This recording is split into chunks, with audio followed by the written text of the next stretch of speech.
Assalamualaikum warahmatullahi wabarakatuh. Bertemu lagi dengan gue Joni Pranata Sembiring. Saat ini gue lagi kuliah guys di ISTN, Institut Sains dan Teknologi Nasional. Gue sekarang lagi ngambil profesi apoteker.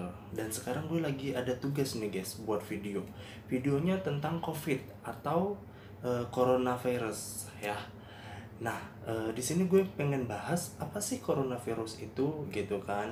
Karena coronavirus ini udah menyebar luas kemana-mana, bahkan sudah masuk ke Indonesia gitu kan. Nah, ada baiknya kita di sini bahas apa sih itu corona, bagaimana cara mencegahnya, sejarah terjadinya virus corona itu seperti apa. Jangan kemana-mana, saksikan video gue berikut ini. Hai BNI, hai Movers, bagaimana kabar kalian? Semoga selalu dalam keadaan prima dan jauh dari ancaman virus serta penyakit apapun ya. Mengingat saat ini sedang marak tentang mewabahnya virus novel corona, maka video kali ini juga akan memberikan edukasi mengenai pencegahan penyebaran virus novel corona. Selain influenza, awal tahun 2020 ini juga diramaikan dengan adanya penyebaran virus novel corona atau COVID-19. Kementerian Kesehatan Republik Indonesia melalui surat edaran nomor SR 0202-2-270-2020 telah mengeluarkan pedoman kesiapsiagaan menghadapi infeksi virus novel corona.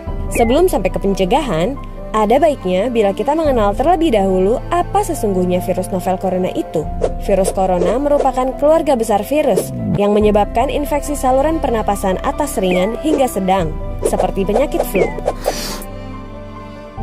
Namun, beberapa jenis virus corona juga bisa menimbulkan penyakit yang lebih serius, seperti Middle East Respiratory Syndrome atau MERS-CoV, Severe Acute Respiratory Syndrome atau SARS-CoV, pneumonia, dan Coronavirus Disease atau COVID-19. Virus novel corona menyebabkan wabah pneumonia di kota Wuhan, Tiongkok pada Desember 2019 dan menyebar ke negara lainnya hingga kini. Penyebab infeksi virus corona tersebut antara lain percikan air liur pengidap bisa dari batuk dan bersin, menyentuh tangan atau wajah orang yang terinfeksi, menyentuh mata, hidung, atau mulut setelah memegang barang yang terkena percikan air liur pengidap virus corona, tinja atau feses. Namun, ini jarang terjadi. Masa inkubasi virus corona ini belum diketahui secara pasti. Namun, rata-rata gejala timbul setelah 2-14 hari setelah virus pertama masuk ke dalam tubuh. Metode transmisi virus corona juga belum diketahui dengan pasti. Awalnya, virus corona yang sedang mewabah ini diduga bersumber dari hewan, termasuk unta, unggas, dan kelelawar. Sebenarnya, virus ini jarang sekali berevolusi dan menginfeksi manusia hingga menyebar ke individu lainnya. Namun, kasus di Tiongkok kini menjadi bukti nyata bahwa virus ini bisa menyebar dari hewan ke manusia. Bahkan, kini penularannya bisa dari manusia ke manusia. Gejala yang timbul bila terjangkit virus novel corona bisa beragam, bergantung pada jenis corona yang menyerang dan seberapa serius infeksi yang terjadi. Berikut beberapa gejala virus corona yang terbilang ringan: hidung beringus, sakit kepala, batuk, sakit tenggorokan, demam, merasa tidak enak badan. Hal yang perlu ditegaskan, beberapa virus corona dapat menyebabkan gejala yang lebih parah. Infeksinya dapat berubah menjadi bronkitis dan pneumonia, yang menyebabkan gejala seperti demam yang mungkin cukup tinggi bila pasien mengidap pneumonia, batuk dengan lendir, nyeri dada atau sesak saat bernapas. Infeksi bisa semakin parah bila menyerang kelompok individu tertentu. Contohnya, orang dengan penyakit jantung atau paru-paru, orang dengan sistem kekebalan yang lemah, bayi, dan lansia. Surat edaran Kementerian Kesehatan Republik Indonesia nomor SR 0202-270-2020 tanggal 28 Januari 2020 menghimbau pemimpin divisi atau wilayah atau satuan atau unit untuk menyampaikan kepada segenap pegawai melakukan tindakan preventif yang dapat dilakukan untuk mengantisipasi wabah virus corona atau COVID-19. Hingga saat ini, belum ada vaksin yang dapat mencegah virus corona. Maka dari itu, langkah terbaik adalah mencegah penyebaran virus tersebut, yaitu menghindari berpergian ke Cina atau negara lain yang telah ditemukan adanya penularan virus corona, menggunakan masker saat beraktivitas di luar ruangan, terutama bila kamu beraktivitas di tempat umum, Rutin mencuci tangan dengan air dan sabun atau hand sanitizer yang mengandung alkohol setelah beraktivitas di luar ruangan. Hindari kontak dengan hewan, terutama dengan hewan liar. Bila terjadi kontak dengan hewan, cuci tangan setelahnya.